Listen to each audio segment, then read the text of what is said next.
boas tardes, minhas senhoras, meus senhores, caros amigos,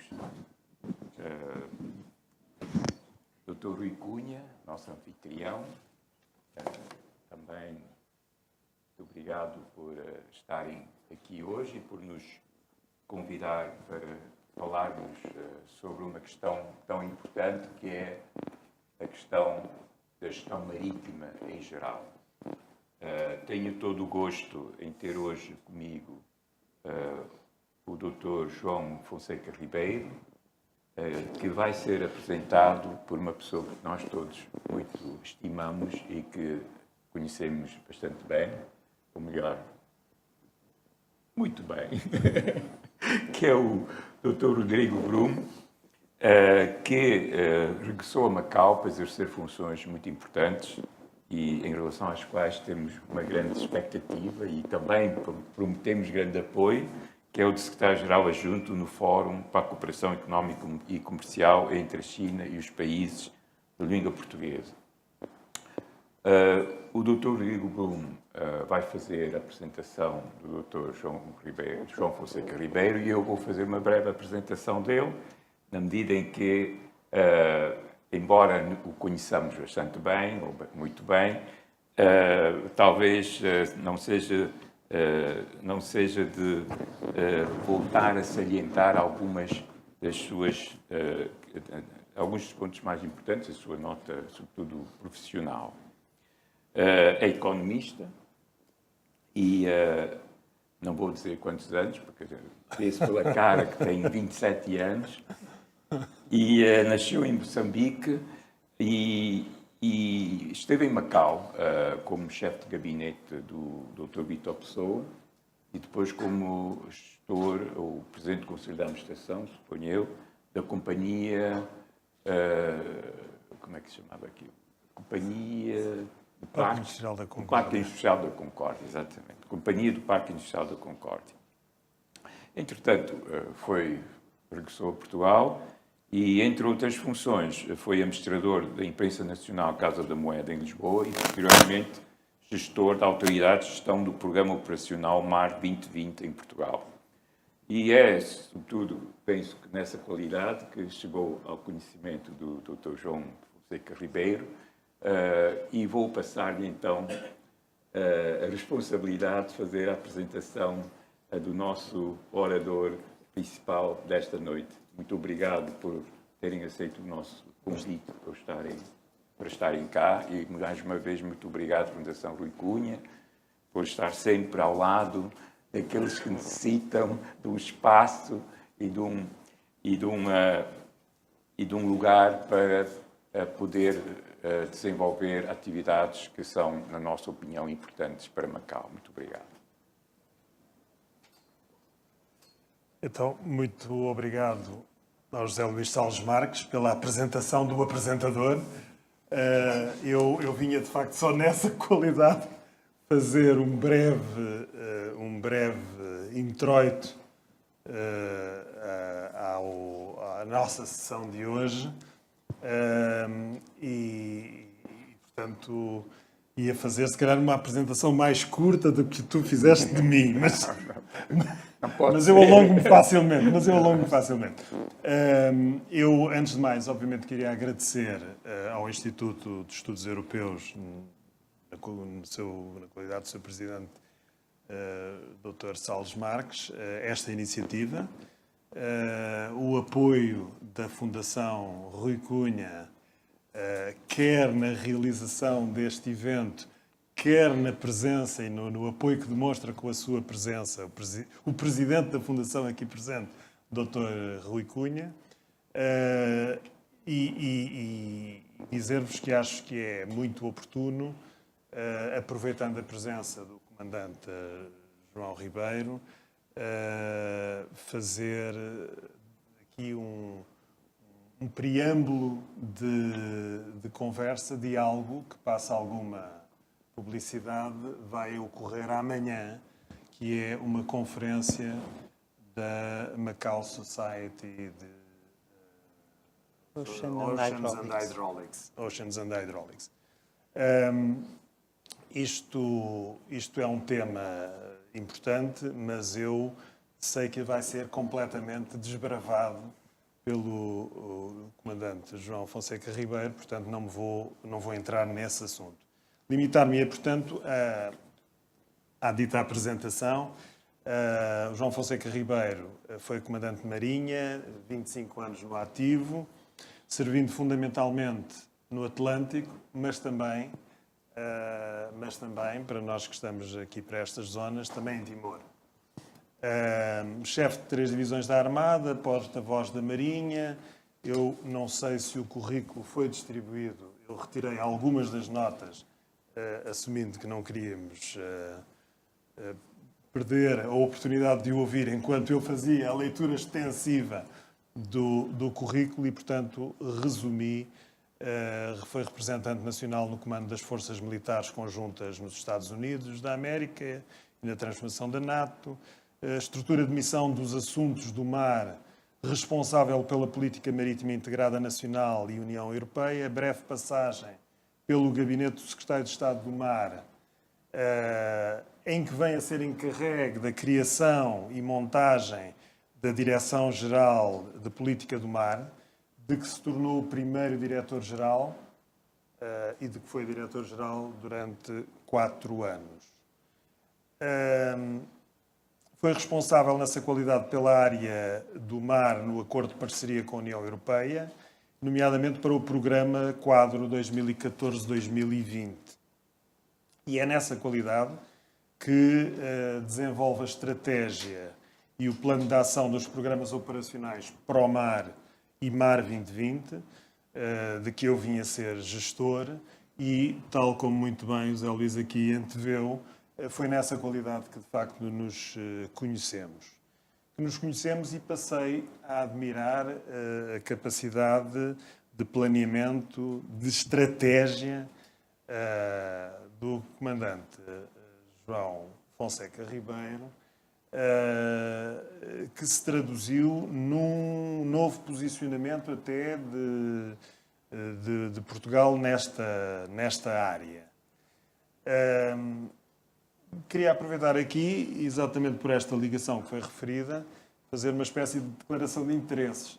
É evidente que eu ouço com muito interesse, porque já ouvi, quer em reuniões internas, diria eu, quer em reuniões de trabalho, portanto, quer em outras conferências, tenho ouvido este criativo desenvolvimento que o João vem desenvolvendo, nomeadamente concretizando aspectos muito objetivos, e retomo os fundos operacionais PROMAR e MAR 2020, o primeiro dos quais com 320 milhões de euros, creio que era, o segundo com mais de 500 milhões de euros, que trouxe manifestos resultados a Portugal, em concreto. Esta ligação é, portanto, uma ligação já de amizade, de profissional transformada em amizade, mas até de parcerias concretas. E uma delas eu não queria deixar de referir, porque tem Macau como cenário. Ou melhor, teria Macau como cenário, que foi uma proposta em que ambos estivemos empenhados de trazer a Macau a Volvo Ocean Race, que, como sabem, está neste momento a dar a volta ao mundo, e que é uma pequena operação, pequena entre aspas. Enfim, nós ouvimos falar na FIFA e damos-lhe muito valor. O volume de negócios é idêntico, é próximo disso. Por outras palavras, é 8 vezes mais que o circo anual de Fórmula 1. Portanto, é um mega evento desportivo, náutico, e que não passou desta vez, mas talvez passe da próxima por Macau. O João, mais recentemente, e isto, enfim, retirando de outros dados, fui buscar à reunião do Atlantic Strategic Group, que vai ter lugar eu creio que ainda na próxima semana, creio que ainda este mês. O João é apresentado como tendo constituído a Blue Geo Lighthouse, a Beagle, como eu costumo ouvir a referir, que é uma companhia dedicada à consultoria e projetos integrados e de sustentabilidade ligada aos oceanos. A apresentação do João poderia ser continuada. Eu alonguei-me um pouco mais para compensar a introdução que o Zé Luís fez de mim, mas eu queria aproveitar de estar aqui, não digo propriamente em aproveitar o tempo de antena da Fundação Rui Cunha, mas na qualidade que também foi referida de secretário-geral adjunto do Fórum Macau, relembrar o seguinte, a importância deste fórum que junta a China aos países de língua portuguesa, e nós aqui em Macau, que temos bem a noção da importância da China e a dimensão da China, por vezes esquecemos da dimensão dos países de língua portuguesa. Países de língua portuguesa esses, cuja língua é, neste momento, entre a quarta ou a sexta mais falada no mundo, é possivelmente a quinta, as estatísticas às vezes divergem, mas a quinta língua falada na internet, utilizada na internet, é a língua mais falada no hemisfério sul. Sem dúvida está aqui presente o delegado do Brasil no fórum, junto do Fórum Macau. Temos todos consciência que em grande parte pela dimensão do próprio Brasil. Mas há um aspecto dessa grandeza do peso conjunto dos países de língua portuguesa que por vezes não tem sido explorado. É que todos estes 8 países de língua portuguesa têm uma característica comum com a imensa plataforma continental que dominam. De facto, as estatísticas apontam para qualquer coisa como 5,48% da plataforma marítima mundial até 200 milhas da costa serão do conjunto dos 8 países de língua portuguesa. Portanto, é sabido que Brasil e Portugal têm as maiores plataformas destes 8 países. No caso português é de cerca de 19 vezes a superfície terrestre continental do país. Este rácio é ainda bem maior no caso de São Tomé e Príncipe, como o delegado de São Tomé e Príncipe aqui presente costuma referir. No caso de Cabo Verde, que tem a terceira maior zona económica exclusiva dos 8 países de língua portuguesa, este rácio é de 143 vezes a sua superfície terrestre. Portanto, estamos perante uma dimensão da economia mundial em que os 8 países de língua portuguesa já têm algum papel, podem ter um papel muito significativo. Portanto, esta cooperação entre a China e os países de língua portuguesa tem também, e terão certamente no futuro, muito a ver com isto.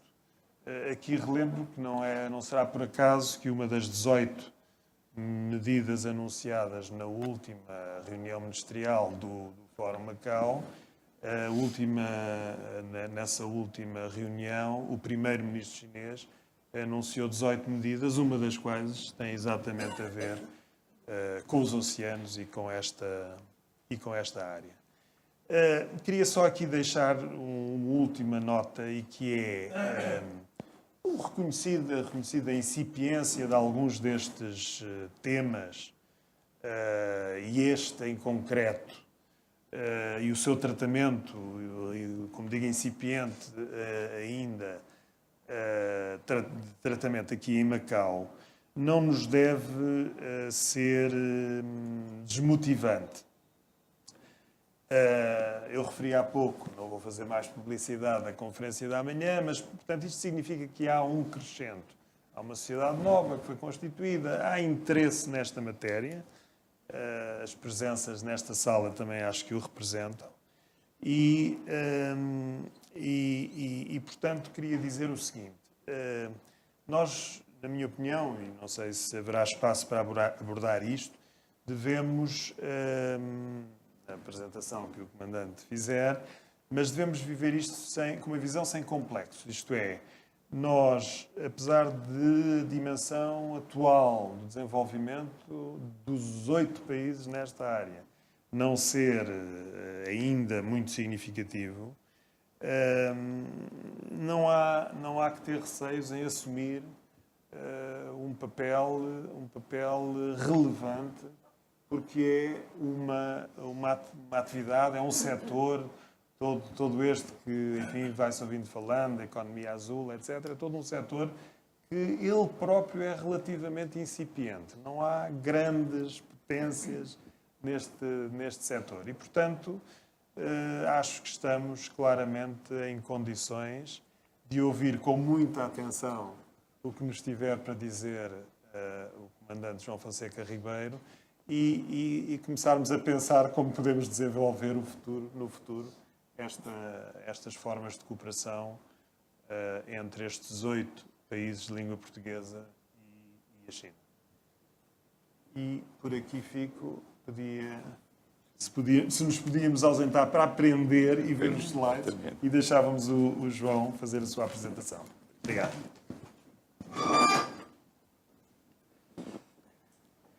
Muito boa tarde a todos. Em primeiro lugar, gostava de agradecer o convite que me foi dirigido pelo Instituto de Estudos Europeus de Macau, na pessoa do Dr. Salles Marques, e também ao Dr. Rui Cunha e à Fundação que presido, pela oportunidade que me dá de poder estar aqui presente e de poder trocar as minhas ideias convosco. Espero que esta pequena conferência possa gerar algum debate destas mesmas ideias. É simultaneamente uma honra e um prazer estar aqui presente, como deixem-me usar um pouco as expressões inglesas nestas questões, mas fico overwhelmed com o que ouço quando dizem o que faço ou o que fiz, porque não gosto muito de me avaliar, e isso é um hábito meu. Mas sinto sempre uma responsabilidade acrescida, sempre que dizem que há um caminho percorrido e aquilo que eu ainda vou ter que fazer se fizer estas coisas desta maneira. Pronto, eu espero conseguir fazer no futuro. Noutra dimensão, fui militar, servi a causa pública posteriormente como diretor-geral e agora entrei em algo que para mim é a minha terceira vida. É o setor privado, mas ao mesmo tempo é uma prova de conceito, porque eu estive tantos anos a dizer que era importante que o setor privado alavancasse a economia do mar, que agora sou parte responsável dessa realidade. Se eu a conseguir concretizar, então dou razão àquilo que disse. Se tiver dificuldades, tenho que pensar que se calhar aquilo que dizia não era exatamente o caminho que esperava. Mas enfim, fica ao desafio para o futuro. Sobre os interesses sobre o mar, a dimensão, o estágio de maturidade sobre a forma como pensamos estrategicamente e como atuamos. Não deve, de facto, ser para nós um constrangimento. Eu usava apenas um exemplo que não tem necessariamente que ser igual no conceito de território, mas o Mónaco, por exemplo, há praticamente 2 séculos que desenvolve uma atividade muito importante no campo da oceanografia e da hidrografia. A Organização Hidrográfica Internacional está sediada no Mónaco, por isso todo o mundo vai tratar das cartas de navegação no Mónaco, é lá onde está o centro de pensamento. O Mónaco está neste momento a financiar uma campanha oceanográfica à volta do mundo de uma importância bastante grande para os dias de hoje, porque está mais orientada, de facto, para a lógica do desenvolvimento sustentável no mar, não apenas naquilo que é o princípio da exploração das novas espécies, dos novos materiais, daquilo que possa ser a conservação. Não, é um sentido muito mais orientado para aquilo que é já o antropoceno, em que o homem influenciou declaradamente a evolução do planeta, que já não pode voltar à sua base natural e à sua condição pristina. Por isso, é a evolução e o papel da humanidade deste planeta que está a gerar este fenómeno.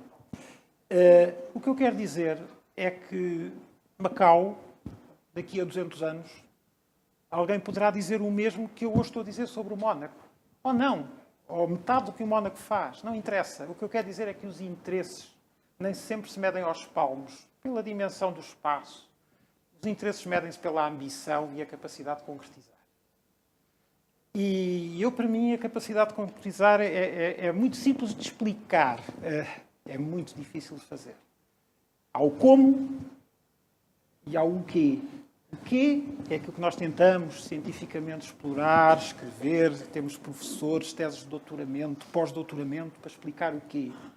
O como é o grande drama dos portugueses, dos países da língua portuguesa e não só, de muitos países do mundo. E, por isso, julgo que se eu puder fazer uma recomendação para a sociedade, nós temos que tratar mais do como, porque o quê vai-se sempre descobrindo ao longo do percurso. E o mar tem muito de descoberta ao longo do percurso. Hoje conhecemos melhor a Lua do que o fundo do mar. Por isso, nós não podemos esperar por conhecer o mar todo antes de começar a fazer desenvolvimento sustentável. O desenvolvimento sustentável no mar tem uma condição muito específica. É que tem que ser um conjugado permanente de pesquisa, exploração e preservação.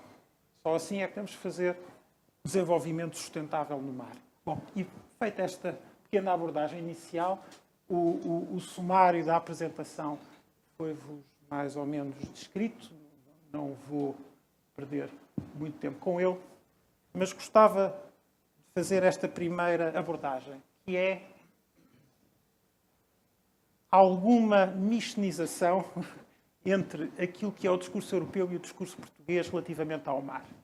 Política marítima integrada. Bom, a política marítima integrada não é uma invenção de 2006 ou posterior. A política marítima integrada é uma constatação que é posta na lei internacional, na Convenção Internacional do Direito do Mar, e que, da Convenção Montego Bay de 1982, e que refere que a complexidade do tratamento dos assuntos no mar é tal que tem que ser tratada de uma forma integrada. E agora podemos dizer, mas nós podemos ter uma tutela do mar e conseguimos fazer tudo. Não, nem sempre uma tutela do mar resolve o problema da integração. Nós podemos ter formas de governação onde não há uma tutela do mar e, por razão de uma cooperação mais eficiente, pode resultar numa melhor política integrada. O ideal é quando conseguimos ter uma visibilidade da direção da governação do mar tal que também decorre não só dessas figuras, como da capacidade de integração, ou seja, a capacidade interdepartamental desta cooperação. Mas a política marítima integrada tem duas dimensões. Tem a capacidade interdepartamental dentro dos próprios Estados e tem a capacidade internacional nos fóruns onde se discute a agenda internacional dos oceanos. E digamos que este foi o ponto de partida que nos levou a pensar política marítima integrada. E porquê é que se une muito a visão nacional da visão europeia? Porque quando há um excelente Ministro da Agricultura de Portugal que vai falar sobre os problemas da realidade agrícola de Portugal no contexto da Europa, ele pode fazer o melhor discurso do mundo, pode ser o maior especialista do mundo, mas o peso específico da agricultura de Portugal na Europa não justifica a atenção europeia, da mesma forma como quando Portugal, podendo ter outro qualquer dirigente menos capaz, mas com a sua função e obrigação, ao falar sobre o mar num discurso europeu, a Europa olha com muito mais atenção. Porquê? Porque Portugal puxa traz o mar à Europa e puxa a Europa para o mar. E na prática, no como, isto é verdade. Em pensamento e ação estratégica, Portugal deve usar o mar e a discussão nos fóruns internacionais sobre o mar para puxar as causas aonde os seus interesses são mais importantes.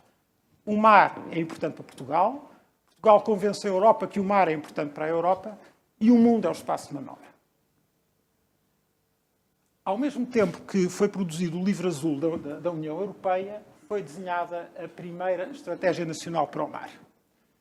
Esta primeira Estratégia Nacional para o Mar acaba por ser um respaldo num conceito mais organizado das ideias daquilo que tinha sido, digamos, todo o pensamento e a ação estratégica, fundamentalmente desde a Expo de 98 até então. Houve o relatório da Comissão Internacional dos Oceanos, houve a discussão do projeto de extensão da plataforma continental, mas a política marítima integrada, de facto, começa a ter um documento de visão estratégica a partir de 2006, onde define as suas três grandes ferramentas de gestão, que são o ordenamento do espaço marítimo, o conhecimento do meio marinho e a vigilância marítima integrada. Não vejam vigilância como um sentido policial. É a monitorização das atividades humanas, quer sejam benignas, quer sejam ilegais ou contra regulamentos. A esta estratégia faltava, no entanto, aquilo que eu tenho dito que é o problema da implementação. Falava muito do quê, mas não tinha os instrumentos para o como. Isso levou que em 2013, e isto foi um processo de discussão de cerca de 2 anos, levasse a que quando vai ser discutido um acordo de parceria para o Programa Quadro 2014-2020, Portugal já tinha um documento de pensamento estratégico que serviu de base para a discussão dos instrumentos, dos mecanismos financeiros a que Portugal passou a ter acesso. Eu fazia só um acrescento àquilo que o Rodrigo disse. Portugal passou a ter um programa de Mar 2020 que ascende a cerca de 500 milhões de euros, mas foi possível, em 15 programas operacionais dos fundos estruturais que neste momento Portugal tem acesso, criar a oportunidade por mérito, por isso concorre como concorre o turismo, como concorre a construção, tem por mérito a oportunidade de ir concorrer a 3.500 milhões de euros. Bom, e o conceito do desenvolvimento sustentável leva-nos a ter, eu falei-vos das ferramentas de gestão, leva-nos a ter, efetivamente, a necessidade de ter instrumentos de medição, de quantificação. Os instrumentos de quantificação estatísticos, hoje há uma conta satélite da economia do mar, conta satélite do mar em Portugal, uma das pioneiras no mundo. Há uma lei de ordenamento e gestão do espaço marítimo e há uma rede integrada de vigilância marítima. Estas são as 3 ferramentas que precisamos para poder medir o estado do meio marinho, da condição das nossas atividades e em sede do ordenamento, onde é que temos que tomar ações precaucionárias, onde é que temos que criar áreas de conservação, áreas marinhas protegidas, onde podemos potenciar o desenvolvimento de atividades económicas. E por isso há que balancear todo este efeito em 3 grandes pilares, que é o pilar económico, o social e o ambiental. Chamamos a esta abordagem a abordagem ecossistémica adaptativa. Eu chamava esta figura um dínamo. Ela é muito complicada de explicar. Todos me perguntaram, todos me disseram esse comentário, fizeram esse comentário. No entanto, sempre propus. Então façam um desenho alternativo. Este desenho existe desde 2012. Estamos a aguardar o desenho alternativo. Já passaram cerca de 6 anos. Mas, efetivamente, ainda é possível utilizar esta visão para os próximos anos. Eu falei-vos da abordagem adaptativa. Temos um eixo de governação onde a administração, e pensemos que ordenamento é a administração, pensemos que pensamento e ação estratégica é a agenda internacional, a agenda regional, a agenda local. Pensemos que temos que preparar quadros e capacitar-nos tecnologicamente. Precisamos ter capacidade de educação, de sensibilização e de educação dos quadros futuros para trabalhar no mar. E precisamos de ter um espaço de segurança e proteção pessoas, bens e do próprio meio marinho.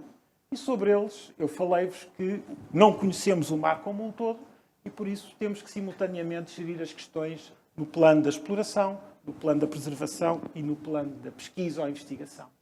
nesses eixos de ação, podemos elencar todo um conjunto de atividades, umas que exploram, extraem recursos naturais, outras que apenas fazem uso do meio, que é o caso do transporte marítimo, e por isso podemos subdividi-los de alguma maneira.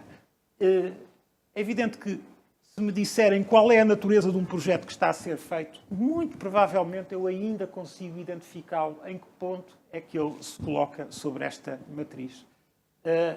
É que as questões do como são, de facto, muito difíceis de organizar. Ao mesmo tempo em que tínhamos elaborado a Estratégia Nacional para o Mar, estávamos a trabalhar também no contexto europeu, e eu não posso dizer, naturalmente, que a Estratégia Nacional para o Mar deu orientação para a Europa. Não, houve uma influência mútua. Claro que a Estratégia Nacional para o Mar foi influenciada também pelos documentos europeus e pelos seus parceiros europeus. Mas o que é certo é que este processo fez com que Portugal apoiasse a Comissão Europeia na discussão, por exemplo, da reunião da Conferência Rio+20, naquilo que veio a dar origem a um primeiro capítulo sobre oceanos. E não fiquemos só por esse capítulo. Eu fico sempre muito preocupado quando nós fechamos o mar em 3 folhas.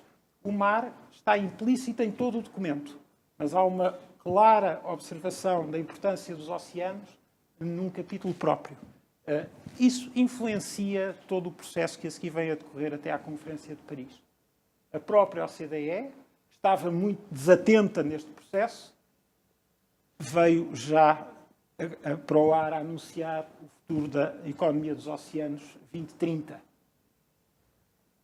Bom, e o desenvolvimento sustentável, mais uma vez, como é que tratamos do como? Nós temos 17 objetivos do desenvolvimento sustentável. Para o mar, para podermos pensar objetivamente neles, nós temos que fazer alguma síntese. E temos que estabelecer sobre eles os seus próprios alvos. E é claro que neste processo teremos que atender a uma... Quando falamos de desenvolvimento sustentável, temos que falar da integração do território, da coesão social. Temos que pensar que não deve haver descontinuidade aonde todo este processo pode chegar. E por isso é importante que as comunidades locais consigam fazer parte do todo e o todo consiga influenciar as comunidades locais. Por isso que eu olho muito para o exemplo do Mónaco. O Mónaco é a expressão máxima de um processo deste tipo. Vou saltar estes 3 slides, a informação fica, porque era só para vos dizer, não se centrem só no objetivo 14 dos oceanos, porque há muitos outros objetivos onde o mar pode contribuir. Ou seja, os objetivos não são orientações para o mar deve ver, os nossos projetos devem ver como é que podem contribuir para os objetivos como um todo. E daí fazer a sua síntese. Será certamente um exercício muito mais estruturante. Mais uma vez voltar ao como. Vou usar aqui o exemplo europeu. A política marítima integrada na Europa é implementada, mais uma vez, como implementar, é implementada por bacias marítimas. Não olha o globo como um todo, mas diz que há só um oceano, que faz todo o sentido, porque a circulação oceânica não tem parede. Estas 6 bacias oceânicas tratadas pela União Europeia são o Mediterrâneo, o Mar Negro, o Mar do Norte, o Ártico, o Báltico e a Bacia Atlântica, a Grande Bacia Atlântica. E esta Grande Bacia Atlântica tem um conjunto de países, Portugal, Espanha, França, Irlanda e, por enquanto, Reino Unido, que são, digamos, os responsáveis por uma interface que projeta não só os interesses destes países, mas os interesses comunitários destes países todos para a Bacia do Atlântico. Isto cria-nos uma responsabilidade enorme, porque é na Bacia do Atlântico que reside a internacionalização da Europa no mar.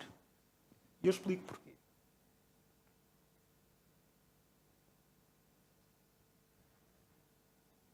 Relativamente ao seu plano de ação, e pensem nos objetivos do desenvolvimento sustentável, gerar crescimento, neste caso poderemos dizer crescimento azul, a redução das pegadas de CO2, normalmente é a grande paragona, a redução das emissões de carbono, da pegada de carbono. Mas eu somava pela sua enorme perigosidade, os óxidos de enxofre e azoto e as matérias orgânicas voláteis. Porquê? Porque os óxidos de enxofre e azoto são aqueles que, de facto, têm um grande efeito sobre exatamente o que é que pode ser a pegada do subsequente de carbono. E a matéria orgânica volátil é responsável hoje por uma elevada mortandade de pessoas humanas nas partes do mundo mais afetadas por esse impacto. Imagina que o transporte marítimo, ainda muito desregulado, é um enorme emissor de matérias orgânicas voláteis que, pelos ventos sistemáticos, podem vir para as zonas costeiras e afetam as populações de uma forma dramática. Portugal continental está muito exposto a este fenómeno. Por isso, temos de tomar medidas de futuro de uma forma muito pragmática. Felizmente, a IMO já começou a tomar atenção a isso. Infelizmente, as emissões no mar vão ultrapassar as emissões em terra à escala mundial a partir de 2020. Atrasámos-nos bastante. A garantia do uso sustentável dos recursos naturais, marinhos, o estabelecimento de respostas eficazes às ameaças e às emergências. Aqui em Macau, os fenómenos atmosféricos de grande impacto são uma realidade. Os mecanismos de alerta e de resposta devem ser partilhados na sua máxima extensão possível. A Bacia do Atlântico desenvolveu no seu plano de ação alguns objetivos relativamente a esse aspecto.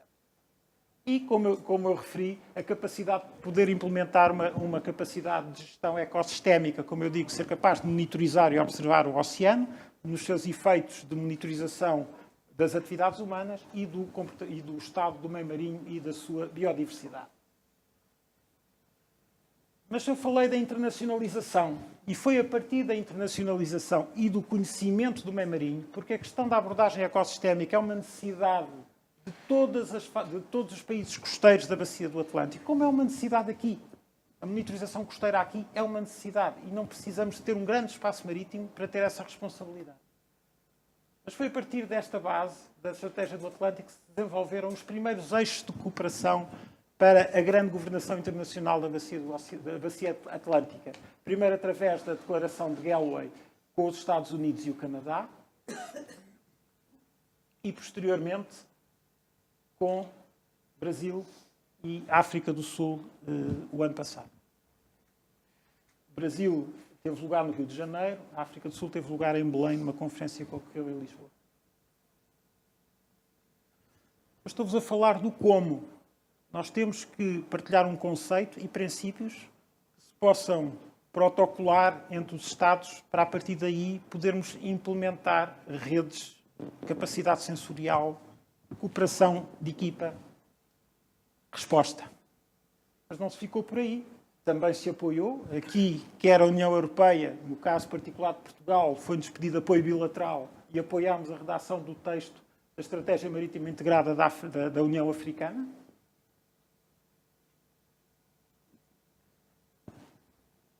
Ninguém conseguirá resolver o problema próprio no mar, seja ele da natureza que for. Mas a tendência é que não o conseguirá fazer sozinho. Como eu digo, qualquer ação que se faça na Bacia do Atlântico, a norte, pode ter influência a sul. E, por isso, a cooperação tem que existir para que as ações sejam feitas de forma responsável. Isto não pode isolar os Estados na sua atuação. Mas não só. Para poderem exercer essas tarefas, há que ter capacidade. E Portugal tem lacunas de capacidade. Por exemplo, na monitorização do seu espaço marítimo, monitorização ambiental e base de referência de biodiversidade. Porquê? Um cidadão de Portugal, dos seus impostos, tem que dar 10 vezes mais financiamento para o espaço marítimo do que os cidadãos de outros países europeus. Porquê? Porque a sua área de responsabilidade é muito grande. E aqui deve-se invocar o princípio da subsidiariedade. Se nós puxamos a Europa para o mar e trazemos o mar para a Europa, temos uma responsabilidade, mas também exigimos a subsidiariedade. E, nesse sentido, chegámos aos 500 milhões, mas não só. É que também no programa de acesso ao espaço alargado, ao espaço económico alargado da Europa, dos países da EFTA, estou a referir-me à Noruega, estou a referir-me ao Liechtenstein e à Islândia, esses países, para poderem beneficiar do acesso ao espaço económico europeu, fazem um financiamento para o desenvolvimento dos países que tenham índices de desenvolvimento ainda baixos em determinadas áreas. Exatamente por causa destas lacunas identificadas, ou, de certo modo, reclamadas por Portugal, Portugal tem acesso, só para a área do mar, a programas de financiamento da EFTA, que até 2000, no programa anterior, foram cerca de 23 milhões de euros e que para o próximo programa, que há de começar ainda este ano, esperamos, são cerca de 60 milhões de euros. O programa anterior foi especializado exatamente na capacidade de gestão da monitorização do meio marinho. Deixo-vos ideias sobre os eixos que este programa lançou: a integração dos sistemas e o apoio à decisão, desenvolvimento de monitorização, desenvolvimento de serviço de informação geográfica. É preciso partilhar um sistema de informação geográfica comum, de grande dimensão, de grande peso, e não podemos descurar a capacidade de formação dos nossos quadros técnicos e da sensibilização da sociedade. Também foi neste programa que foi adquirido o navio de investigação científica Mar Portugal, exatamente para reforçar a capacidade de investigação in situ, e que está prestes a terminar. Felizmente, houve vários atrasos no seu plano de modificação, mas a informação que disponho é que está a fazer provas de mar para ser entregue. Bom, e a CPLP? A CPLP tem uma estratégia para os oceanos e tem um plano de ação. Ou seja, o que está perfeitamente definido. O como está por fazer. Identificamos claramente lacunas. Podemos, em alguns casos, e obviamente o Brasil, Portugal, poderão fazê-lo individualmente.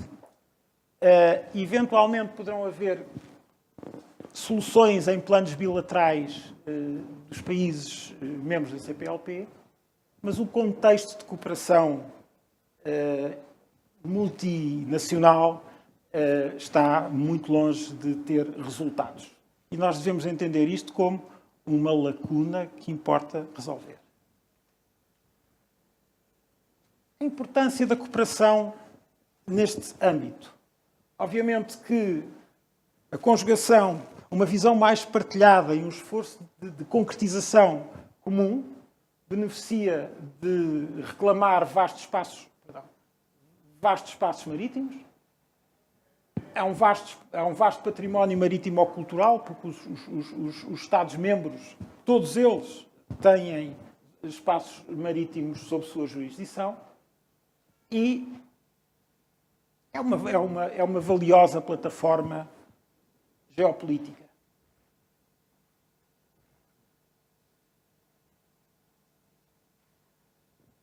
Porquê? Porque se, por um lado, nós usarmos esta base de construção, que é sermos capazes de partilhar conceitos e princípios de gestão adaptativa e estarmos prontos a alavancar a economia azul com essa capacidade.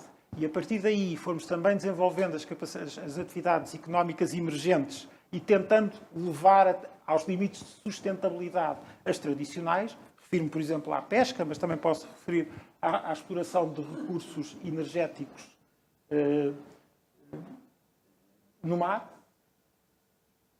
É importante ver o papel de interface que todos estes Estados podem fazer nas regiões económicas onde estão implantados. E são 7 regiões económicas.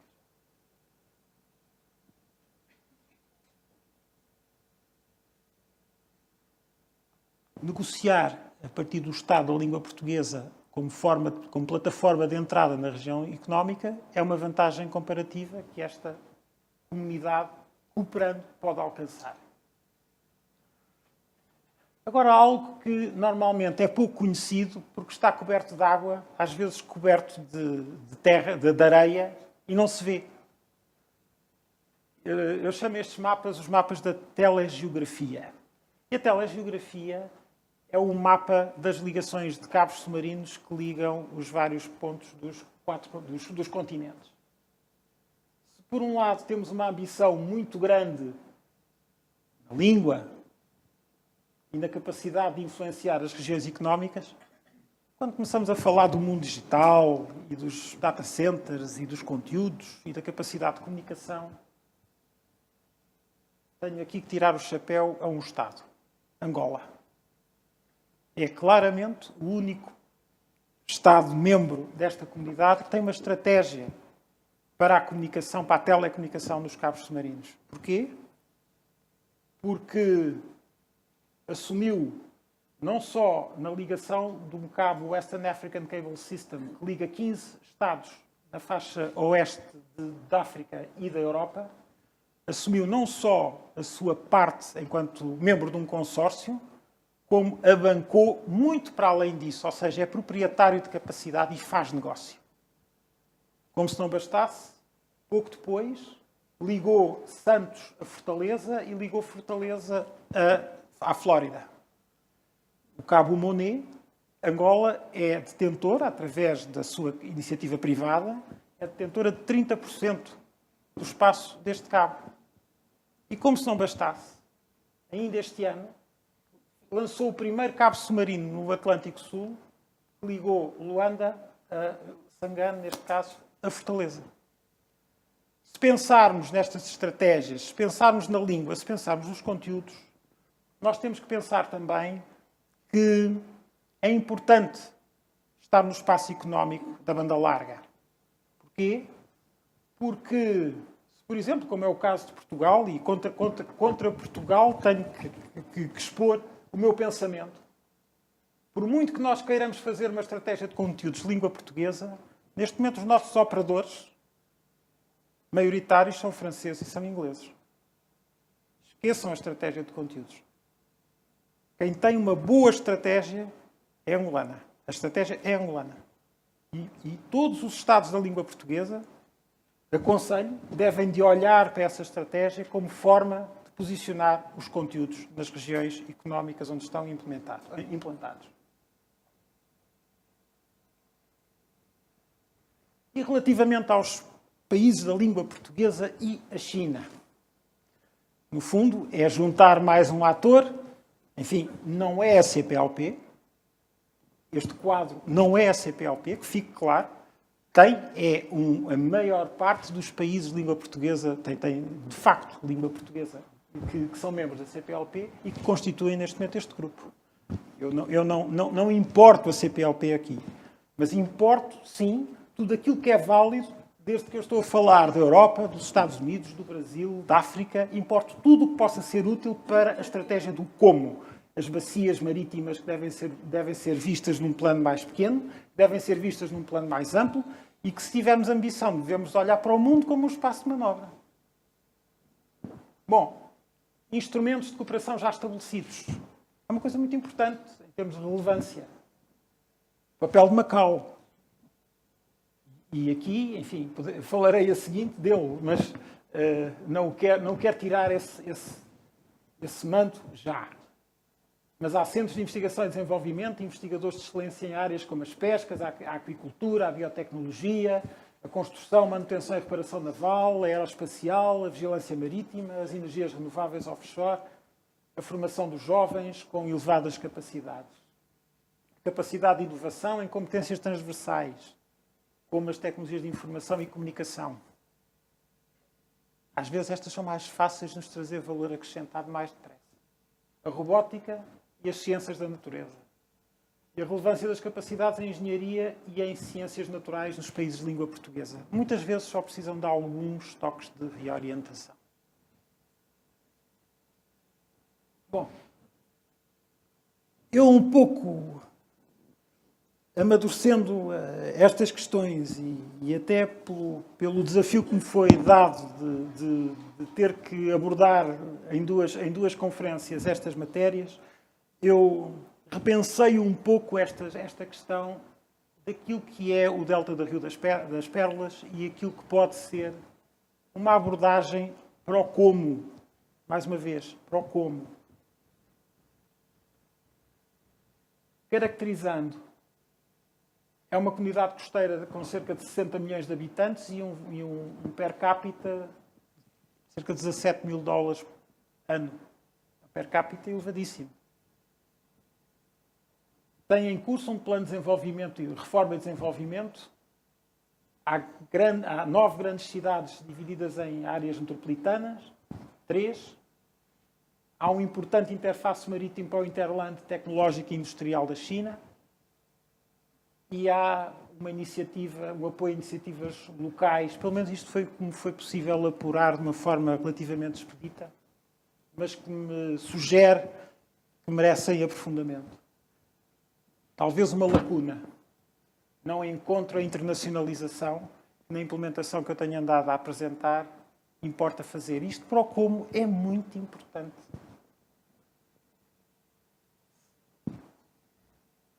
Viram aquelas bacias marítimas que eu desenhei há pouco, não é?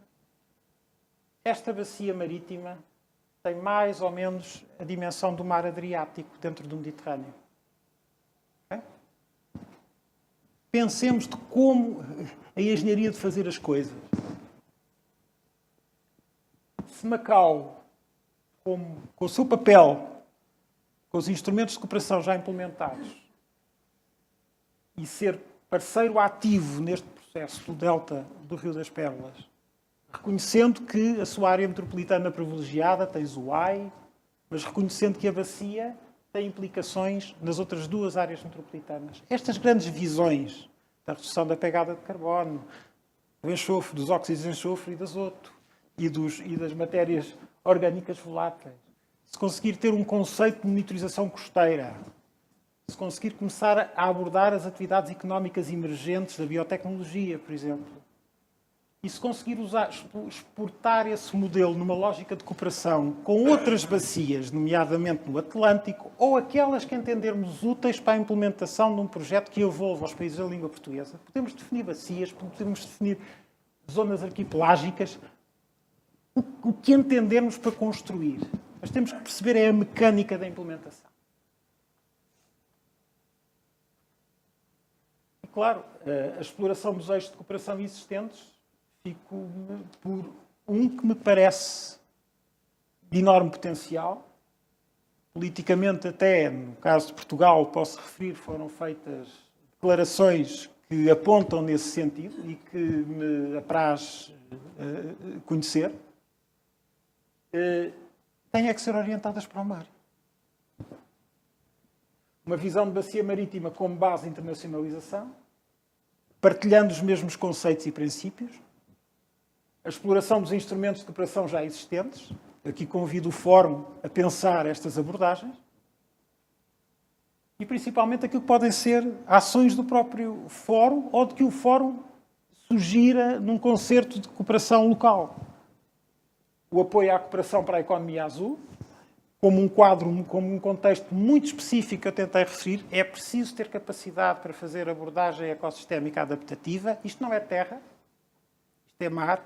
Nós trabalhamos sob desconhecido, mas temos que fazer gestão de risco, mas não vamos inibir nem tomar ações de precaução só porque temos medo. Não podemos ter medo. O apoio ao desenvolvimento de planos de ação específicos e o apoio à programação operacional, nomeadamente com a afetação de mecanismos financeiros. É o mapa que eu consigo entender da abrangência do Fórum nesta lógica de cooperação e julgo que tem todo o potencial para poder ser operacionalizado e de poder dar respostas efetivas e dimensionadas às realidades dos países da língua portuguesa, sem receios. Muito obrigado pela vossa atenção e fico disponível para as vossas questões.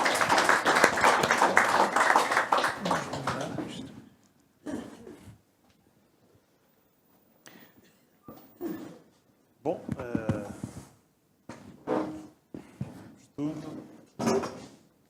Estamos a assimilar, mas há com certeza perguntas e curiosidades que queiram abordar no que foi dito ou até fora dele?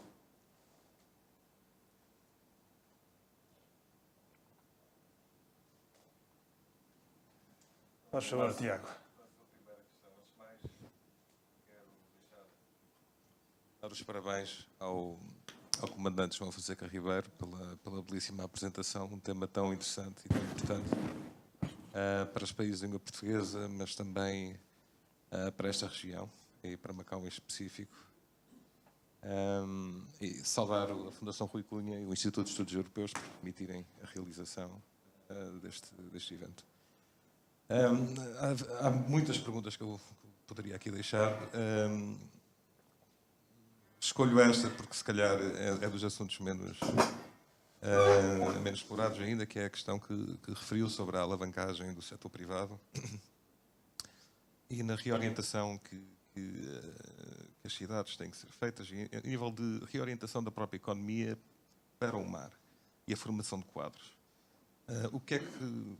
Pedir-lhe para elaborar um pouco sobre isso, que medidas em concreto é que podem ser assumidas, portanto, o como. Obrigado. Bom, relativamente a questão da educação, ela tem que ser vista com dois eixos de intervenção. Um deles é a sensibilização da sociedade em geral. E a sensibilização começa, diria, no ensino básico.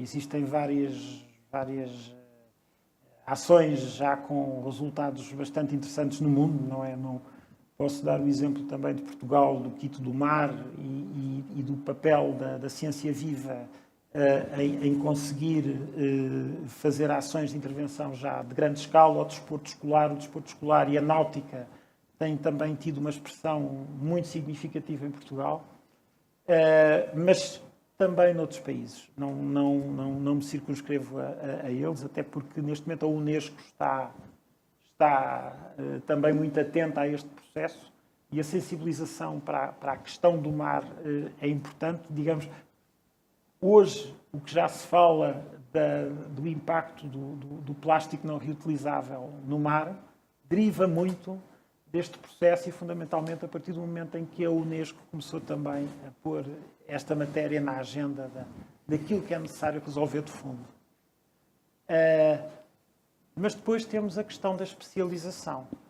Não é só saber do mar para poder estar ao pé dele. Precisamos de saber do mar para poder trabalhar nele. E essa matéria é mais complexa, mais sofisticada. Tem que ter padrões de qualificação. A qualificação dos marítimos é fundamental. Há lacunas a suprir. Portugal, eu sou o primeiro a dizer, há lacunas que rapidamente temos que resolver relativamente à certificação profissional de marítimos. Nós temos que dizer, não é preciso ter armadores para ter marítimos. Mas também não é preciso ter armadores portugueses para ter navios de bandeira portuguesa. Coisa que Portugal desconhece profundamente. Mas somos capazes de ter alguns navios de bandeira portuguesa aqui. Porquê? Porque Portugal neste momento tem 500 navios de bandeira portuguesa a navegar, através do Registro Internacional da Madeira, onde estão navios do mais moderno que há. De armadores alemães, fundamentalmente, mas que, como sempre foi na história das marinhas mercantes, a bandeira é a bandeira que representa os interesses de Estado, mas, efetivamente, a lógica mercantilista usa as bandeiras. Portugal usou aqui. Portugal tinha tripulações que não eram de portugueses, mas que navegavam pela Croa. Não tinha tripulantes suficientes para ter frota no mundo. Usou exatamente estas abordagens. Internacionalização à cabeça. Mas para isso tem que ter mecanismos que permitam aos seus poder ser parte do todo. E as questões da certificação, neste momento, são um handicap. Nós temos que garantir... Por exemplo, a oportunidade de embarcar marítimos de Portugal, mas não só, também de países da língua portuguesa, por sinal, e europeus, nesta frota de 500 navios, é da ordem dos 13 mil postos de trabalho. E nós não conseguimos preencher nem 500. Bem? Pronto, por isso há lacunas que temos que resolver. Mas não só no plano científico, no plano económico, e depois há aqui uma outra questão, que é o conflito de interesse, e no ordenamento do espaço marítimo isso é patente, é o conflito de interesse entre as atividades tradicionais e as atividades emergentes. E depois uma certa dificuldade da governação em criar o espaço, de facto, para alavancar as atividades emergentes. A experiência que eu recolhi leva-me a recomendar o seguinte: não fazer adaptações à legislação existente, porque ela está assente nas atividades tradicionais. Porque as adaptações são sempre negociadas com essas para dar espaço à entrada das emergentes. Claro que isto é uma governação muito mitigada. Para criar uma alavancagem tem que se criar um espaço, um refúgio, um pequeno oásis onde eles possam de facto nascer e depois poderem progredir. E aí são mecanismos de exceção, lei própria, mecanismos de alavancagem específicos e ser capaz de negociar o ordenamento do espaço marítimo quando alguém vai tirar espaço da zona de pesca, ou espaço de turismo, ou espaço da aquacultura. Enfim, quer dizer, são todas estas questões. Ou a certa altura, por pressão humana, é preciso inibir a atividade. Porque o meio marinho pode não aguentar tanta pressão. E estas matérias vão criar uma dinâmica na gestão do ordenamento do espaço marítimo que nós temos que estar preparados. Temos que estar preparados. Eu diria, o mar vai ser mais distal. Nós vamos ter mais informação. Devemos saber decidir mais rapidamente, mais informados.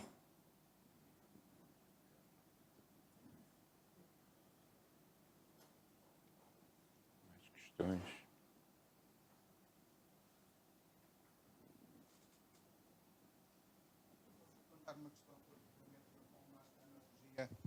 Entre a terra e o mar. Nós no território, em terra, nós sabemos que a geografia é capaz de modelar relações entre os mesmos participantes na mesma geografia. Eu admito que o mesmo aconteça no mar. Eu pergunto quais são os mecanismos que criam afinidades diferentes e relações preferenciais nos mesmos participantes na mesma bacia hidrográfica, que diferencia, poderá eventualmente diferenciar afinidades entre participantes diferentes. A especialização. Eu diria, a comunidade costeira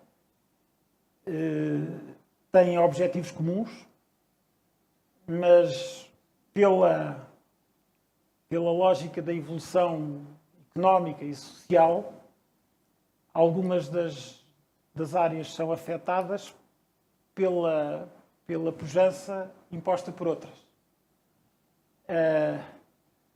E isso é incontornável. Quer dizer, terá que haver sempre um espaço de facilitação para que se possa nascer nesse domínio. Mas a concorrência é a concorrência. Agora, explorar os caminhos da especialização para diferenciar é importante. Mas eu julgo que isso não será apenas num espaço comum onde estão partilhado por grupos sociais diferentes, mas que têm os mesmos interesses. Tem que encontrar os equilíbrios possíveis, mas ao mesmo tempo aceitáveis. Não digo desejáveis, mas aceitáveis. Mas a especialização é importante. Ter uma visão de que um território tem que ter todas as valências económicas ou até de monitorização ambiental, isso é uma missão impossível. Vamos ficar... é tal história, vamos ficar no quê e não vamos chegar ao como. No como temos que ser mais pragmáticos, temos que priorizar e provavelmente quando priorizamos vamos optar pelos fatores força que nos vão naqueles em que temos mais probabilidade de poder sustentar no tempo. E isso é que nos dará a natureza da especialização. Eu diria, Portugal, e às vezes estas coisas não são mais, como é de explicar, são mais contingenciais do que duradouras. Portugal, fruto de uma conjuntura, tornou possível ser neste momento o terceiro registro de navios da União Europeia. O terceiro. Está atrás da Grécia e está atrás de Malta. Mas não nos podemos surpreender que, se aproveitando, especializando e fazendo melhor, passemos a segundo em 2 anos. Foi uma contingência que criou esta realidade, mas nós temos que a saber agarrar. É uma especialidade. Vamos especializando. Agora, há questões mais estratégicas que devemos perseguir porque têm uma prioridade absoluta, e há outras, como eu digo, as contingências e a exploração das oportunidades trazem desvantagens comparativas e devemos explorá-las.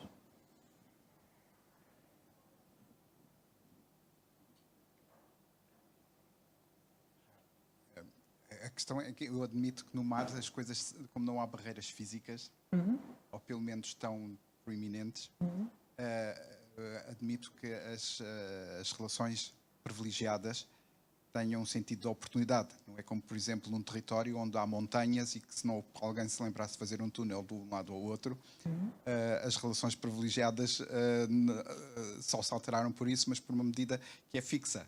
No mar as coisas não são tão fixas, imagino eu. E por isso, muito das preferências e das afinidades que se possam gerar serão sempre fruto de uma oportunidade. Okay. Sobre as afinidades, eu peço desculpa, também posso não ter captado exatamente a questão, porque eu fiquei um bocadinho mais... Percebi que como é que nós conseguimos fazer valer a nossa parte se partilhamos objetivos comuns. Como é que eles são duradouros, como é que essa base é duradoura. Mas na lógica de como é que podemos criar mecanismos de aproximação de comunidades diferentes através de ligações, no fundo, no mesmo espaço. Eu julgo que uma visão de bacia marítima, por exemplo, para o delta do Rio das Pérolas, onde os objetivos sejam estabelecidos pelas várias comunidades para um benefício comum, e estou a falar da monitorização da zona costeira, estou a falar da descarbonização do transporte marítimo na bacia, eventualmente novas áreas de atividade económica, turismo marítimo, biotecnologia, engenharia pura e dura, de construção, robóticas, enfim. Esses modelos devem emergir de objetivos de cooperação centrados na própria baía, não necessariamente na nossa linha de costa, mas na baía em que nós ambicionamos estar, e podemos estar. As características físicas do delta já contribuem um pouco para essa definição e para essas afinidades. O delta tem vários braços e, obviamente, as cidades que estão no mesmo braço necessariamente têm que ter uma afinidade. Mas pensa assim, vamos usar, por exemplo, a ligação Macau-Hong Kong por jet foil. Eu não posso reduzir a pegada de carbono abastecendo os navios com, eu não digo gás natural liquefeito, porque não terão a dimensão, mas poderão ter gás natural, poderão ter gás comprimido. Eu não posso tomar uma medida destas unilateralmente numa ponta da rota. Tem que ser acordado com todos. Ou seja, tem que haver um esforço de compromisso coletivo que diga, vamos reduzir a pegada de carbono no delta do Rio das Pérolas. Então temos que ter as 3 áreas metropolitanas a comprometer-se nesse objetivo e a transformar a energia do setor de transporte marítimo na região. Porque senão não conseguimos reabastecer. E vamos sempre justificando à nossa base que não podemos fazer isso. Não, isto são objetivos que têm que ser tratados como um todo. E não é fácil. Devo dizer que eu tentei fazer uma houve uma primeira tentativa no projeto da estratégia da bacia do Atlântico, em que tentei lançar um objetivo de frota verde. Principalmente o short sea shipping, que é o que fazia a ligação dos portos europeus. E não é fácil. Os armadores são muito conservadores. E aqui os argumentos são muito difíceis de sustentar por lado dos armadores, porque há um projeto europeu de transformação do setor. Quer dizer, nós não temos, se me disserem, mas eu vou à África e não tenho lá essa capacidade de abastecimento. Não vai à África coisa nenhuma, está ali. Mas tem que haver compromisso, vontade e muita persistência na governação para fazer estas transformações. Agora, eu julgo que, olhando para o delta do Rio das Pérolas, olhando para algumas questões económicas mais confinadas, há um potencial enorme para resolver problemas.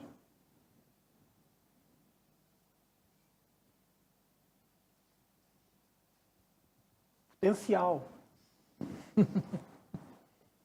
Sr. Comandante, há bocado ao ver um dos slides com aqueles cabos todos a atravessarem aí o oceano, suscitou-me uma curiosidade, sabendo que Cabo Verde já teve uma importância geoestratégica importante no tempo do cabo submarino, quando ancorava em Cabo Verde para atravessar o oceano, e agora vi uma série de cabos... Cabo Verde está lá. Mas qual é a importância relativa de Cabo Verde? Perdeu espaço, ainda tem... Temos que ver isto de dois sentidos. Uma coisa é os grandes interesses económicos utilizarem a geografia. Portugal também tem muitas ancoragens de cabos submarinos. O Brasil, então nem falo. Fortaleza é o centro de ancoragem da América do Sul na bacia Atlântica. A questão é, sinto, e vou fazer a crítica a Portugal, ok? Sinto que Portugal não soube explorar a geografia para se implantar no negócio. O negócio é a economia do mar. O cabo está no mar.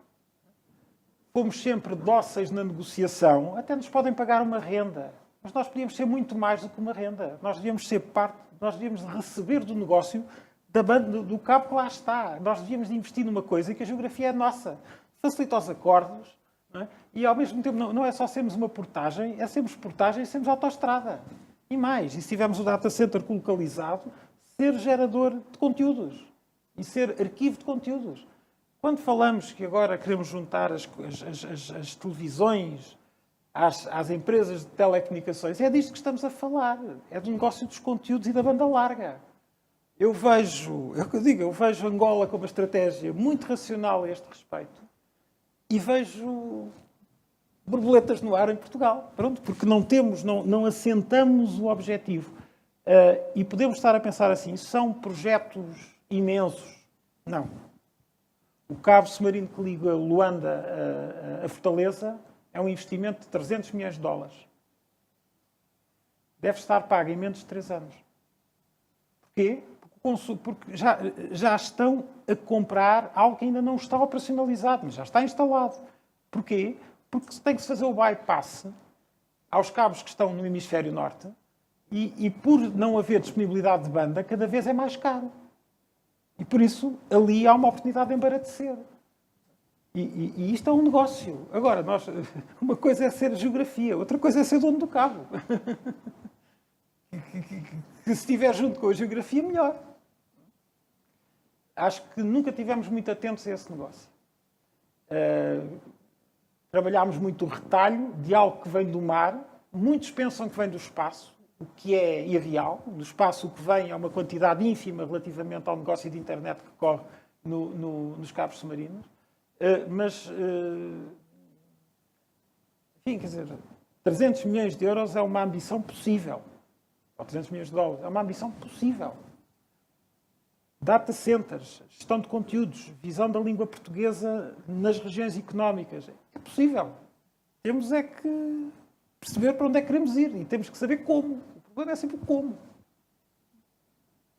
Mas Cabo Verde mantém-se com a geografia e tem ligações modernas. No caso do OX, que eu referi, tem um segmento OX lá ligado.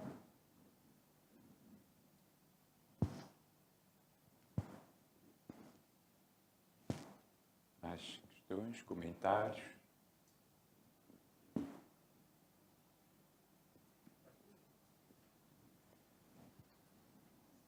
Muito obrigado. Há determinadas áreas da sua exposição que é extremamente completa, especializada e documentada, que, digamos, a mim, como cidadão, me interessam relativamente pouco, que cada um pode abordar aquilo que é capaz, e, portanto, eu, como cidadão comum, estou mais preocupado em algumas questões que o senhor abordou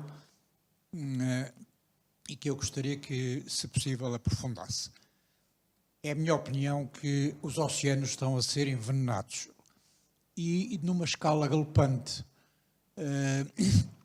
não só pelos detritos, pelos milhões de toneladas de detritos que existem nos oceanos neste momento, e porque, por outro lado, não havendo uma ação positiva diária premente em relação à redução disso, obviamente que a escala aumenta cada vez mais.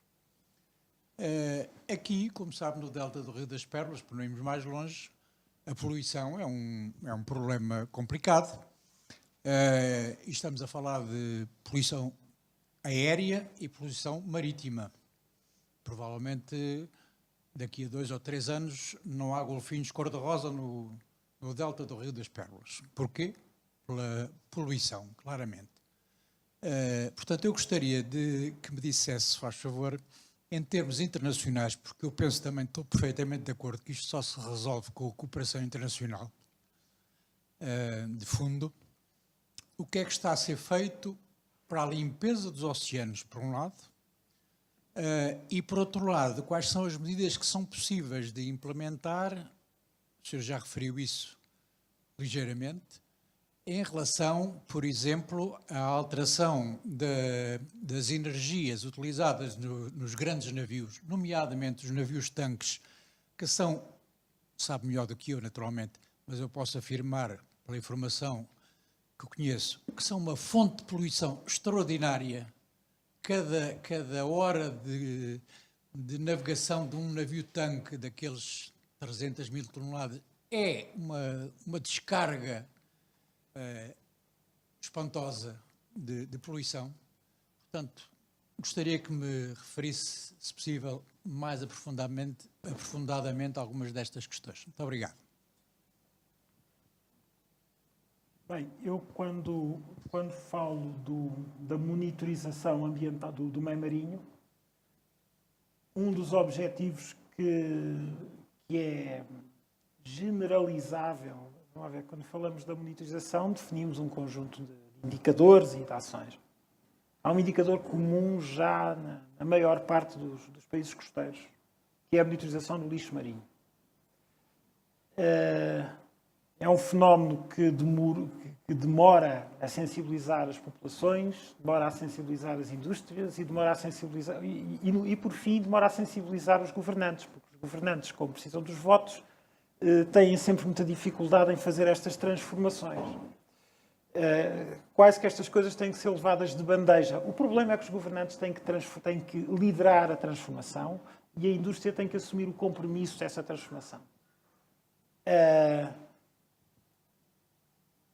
Já estão a ser dados passos, podemos dizer que ainda são curtos, mas são bem mais visíveis do que há pouco tempo atrás, no sentido de reduzir a utilização de plásticos não reutilizáveis nos serviços. Eu felicito aqui o Dr. Rui Cunha, porque quando fui há pouco de manhã beber um copo de água, o copo era de papel. É importante, porque todo este processo passa por um compromisso de larga escala. As cotonetes podiam ter canudos de papel, têm canudos de plástico, são dos problemas mais complexos para resolver, porque as hectares em terra não conseguem resolver o problema das cotonetes e elas vão para o mar diretamente. Isto é um exemplo mais simples, mas porquê é que nós não alteramos este estado das coisas, não é? A monitorização do lixo marinho, por um lado, desenvolvimento de ciência, mas também tecnologia, no sentido de começar a confrontar o problema diretamente. Hoje estão a ser desenvolvidas técnicas para atacar as ilhas de lixo do Pacífico e, digamos, sabemos o que é que pode ser quantitativamente em termos de toneladas, percebemos o que é que isso pode ser em termos de maquinaria e poderemos medir o tempo que isso vai demorar a limpar. Agora, isso tem que ser visto como uma contingência gravíssima que se tem que resolver, mas em termos de sustentabilidade, os hábitos é que têm que mudar e tudo isto tem que ter um roadmap implementável. Eu não vejo que isto tenha soluções em menos de 10 anos, mas vejo que podem haver alterações ao longo destes 10 anos que levem a essa retificação no âmbito do fenómeno do lixo marinho. Mas há uma coisa que vai ser muito difícil. É que já não vamos conseguir retirar o lixo marinho, que neste momento está no leito marinho a milhares de metros de profundidade, porque se formos a observar a bacia do Atlântico, por exemplo, desde das bolas de carvão da navegação do século XIX, que está lá embaixo e que se vê até há um cacho de bananas da Chiquita Banana, que foi o primeiro, eu não digo objeto, mas foi o primeiro fenómeno que o rovo luso, quando desceu pela primeira vez a 5.000 metros de profundidade, a primeira coisa que encontrou foi um cacho de bananas da Chiquita Banana. Isso nós não vamos conseguir resolver, porque isso é só o fenómeno, é o antropoceno. Já fizemos tanta coisa que isto já não vai voltar ao pristino. Pronto. Enfim, são questões que nós não vamos conseguir resolver completamente, mas podemos começar a remediar e a inverter a tendência. Mas eu julgo que onde queria chegar com mais objetividade era as questões da poluição do meio marinho por hidrocarbonetos e a poluição do ar pelas emissões de carbono e de óxidos de enxofre e de azoto. Bem, eu acredito que há de haver uma transformação para o LNG no transporte marítimo, fundamentalmente resultante desta última orientação da IMO para atacar o problema. Só posso condenar a IMO por decidir tarde, mas pronto, estas coisas são como são. Agora, há dois tipos de questões que se levantam com o transporte marítimo. Um é as emissões. Podia surgir uma postura mais radical.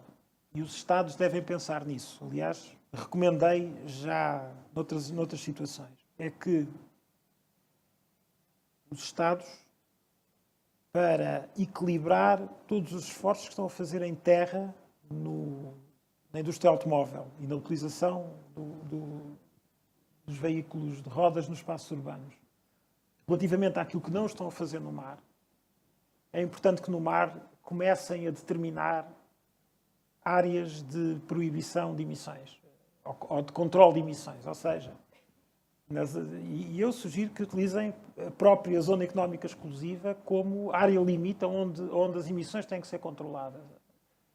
Se nós não criarmos estas medidas, os navios vão utilizar ou têm liberdade para utilizar combustíveis mais emissores de partículas e de emissões. A menos que sejam obrigados a alterar o combustível que estão a utilizar. Podem-me dizer, nós não conseguimos monitorizar. Conseguimos, sim, senhora. Nós podemos pôr um drone e sabemos o que é que ele está a emitir. Por isso, não é um problema de capacidade técnica de monitorizar, é um problema de vontade de fazer mudar. A outra questão é, de facto, sermos capazes de convergir no apoio logístico dos portos a abastecer com LNG a frota mercante. Porque se nós não tivermos no Porto a capacidade de abastecimento, os navios que não tenham que não queimem gás natural, não vão a esses portos. Temos que perceber que o mercado tem estes problemas a ultrapassar. Agora, tem que haver um grande compromisso de regiões económicas. A Europa está a desenvolver a rede transeuropeia de transportes, olhando, por exemplo, para a transformação, de facto, do setor de transporte marítimo orientado para o LNG. Mas, por exemplo, quando olhamos para a África, e a África tem níveis de investimento muito semelhantes aos da Europa, são de forma diferente, não são fundos estruturais, grande parte deles são inclusive investimentos privados ou investimentos bilaterais, como da China com países africanos, mas os valores equiparam-se, mas as medidas de redução de emissões não estão refletidas como estão nos objetivos europeus. E aqui, por exemplo, é evidente que a cooperação tem que fazer com que estas coisas se aproximem, porque senão, por muito que queiramos ter transporte marítimo entre a Europa e a África, orientado já para uma lógica de frota verde, esbarramos com a impossibilidade em África poderem ser reabastecidos e então temos toda a rota em causa. Isto tem que ser uma medida estruturante forte. A IMO, como eu digo, abriu os olhos. Espero que a mudança venha a ocorrer o mais depressa possível, porque a ameaça existe, de facto. Sim, senhor. Eu penso que estamos a chegar ao fim desta sessão, portanto, já pela adiantada hora, quero agradecer ao comandante João Fonseca Ribeiro e ao Dr. Rodrigo Brum por estarem aqui. Mais uma vez, agradecer também à Fundação Rui Cunha pelo apoio inestimável que é sempre prestado a estas iniciativas e dizer que, em nome do Instituto de Estudos Europeus, agradeço a vossa presença e prometo e prometemos que não vai ser a última vez que vamos abordar esta questão, porque, de facto, acho que é a primeira vez que em Macau se faz uma sessão dedicada à questão da gestão marítima. É algo que nos suscitou o interesse desde o princípio, quando a Macau foi atribuído uma área de gestão, chamemos assim, marítima, de 85 km². E aqui também, deixe-me dar uma palavra de saudação ao meu colega da direção do IAM, o Dr. Paulo Conedas de Castro, que é um conhecido especialista sobre as questões do mar, do direito do mar, e dizer que nós partilhamos destas preocupações, achamos que é uma obrigação também do nosso Instituto abordar esse tipo de questões, não só porque temos esse papel de procurar trazer uma experiência europeia a Macau, mas também porque queremos ser ativos no sentido de contribuir para o pensamento e para a reflexão sobre várias questões que são importantes para Macau, desde as questões ambientais até a questão da própria diversificação económica e uma outra questão que está hoje em dia subjacente e que está subjacente quando falamos do delta do Rio das Pérolas e da bacia marítima do Rio das Pérolas, que é a construção da chamada Grande Baía, que é o projeto nacional que teve início, formalmente, do ponto de vista institucional, 1 de julho de 2017, portanto, com a assinatura de um acordo quadripartido entre Macau, Hong Kong e a província de Guangdong, com, digamos, a supervisão nacional da Comissão para a Reforma e Desenvolvimento da China, e que é um projeto extremamente ambicioso e complexo e que passa, obviamente, por todas essas questões, nomeadamente as questões de índole marítima e que têm a ver com a bacia do Delta do Rio das Pérolas. Portanto, muito obrigado a todos. Esperemos que este seja o primeiro passo para muitos outros, de forma que consigamos entender melhor toda a complexidade da questão e contribuir para a resolução de algumas delas e também porque há a questão da projeção internacional que referiu, que é muito importante, e que em Macau passa, sobretudo, pela questão da plataforma entre Macau e entre a China e os países de língua portuguesa. Muito obrigado.